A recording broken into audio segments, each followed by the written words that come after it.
네, 탄핵 심판이 임박하면서 이와 관련한 거짓 정보가 더 기승을 부리고 있습니다. 강일원 재판관의 재판 범죄가 드러났고 그래서 재심 사유가 생겨났다는 내용까지 등장했습니다. 팩트체크가 이런 불복의 키워드를 중심으로 사실 여부를 취재해봤는데 가짜가 수두룩했습니다. 하나씩 살펴보죠. 오대영 기자, 강일원 재판관은 주심이잖아요. 그렇습니다. 이젠 주심까지 등장을 했군요. 그러니까요. 네. 8인 체제가 위헌이다, 재심 사유가 될 수 있다 이런 게 대리인단의 주장이었는데 네. 그 이후에 한 극우 사이트에 이런 글이 올라왔습니다. 제목이 탄핵 심판 재심 사유 발생, 재판관 범죄입니다. 강일원 재판관과 이진성 재판관이 직권남용과 직무유기를 저질렀다. 이런 네. 내용입니다. 그동안 재판관에 대한 가짜 뉴스들은 많았는데 범죄 연루는 또 뭡니까? 그러니까요. 작성자가 최모 씨인데요. 네.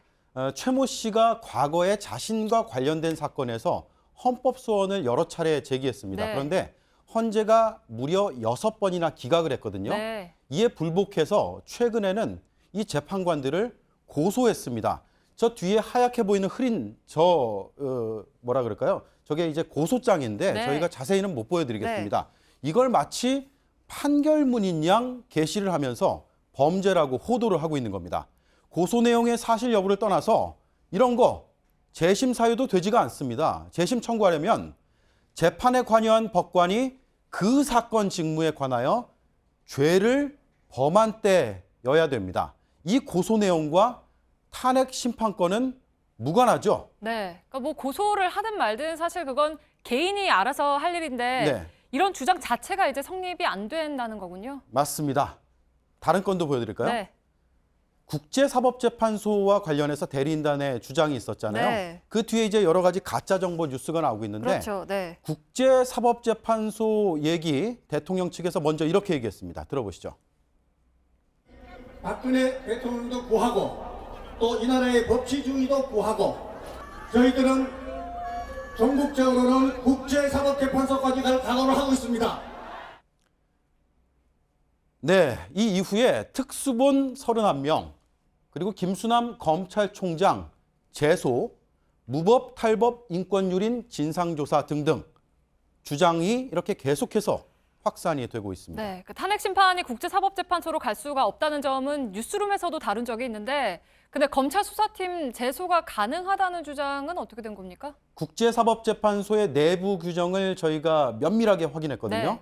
바로 거짓이었습니다. 네. ICJ, 국제사법재판소는요, 크게 두 가지 기능을 합니다. 국가 간의 법적 분쟁 해결, 또 유엔 관련 기구의 법적 자문, 특히 재소의 대상을 국가로 한정해놨습니다. 거짓입니다. 네. 그러니까 대리인단 주장이 나오고 이걸 가짜 정보로 확대 재생산하는 현상이 계속해서 반복이 되고 있는 건데 이 밖에 이제 몇 가지 더 확인을 해봤죠? 네, 이거 한번 보실까요? 박한철 헌재 소장이 재판정에서 네. 탄핵의 부당성을 주장했다, 위헌성이 있다라는 얘기를 했다라는 거짓 네. 정보 들어보셨나요? 네. 영상이 있다고도 하던데요? 그러니까요. 이런 주장 없습니다. 가짜입니다. 네. 그래서 저희가 이 발언을 확인한 결과 이런 것도 없었고 영상도 말씀하신 대로 없었죠. 발언이 없었으니까 영상이 없는 건 그렇습니다. 당연하겠죠? 또 하나 이런 주장이 있습니다. 박원순 시장 며느리가 김재규의 딸이다. 네. 사실입니까? 네. 박원순 시장이 최근에 친박 단체들과 갈등을 빚고 있습니다. 서울광장을 무단 점거했기 때문인데요. 네.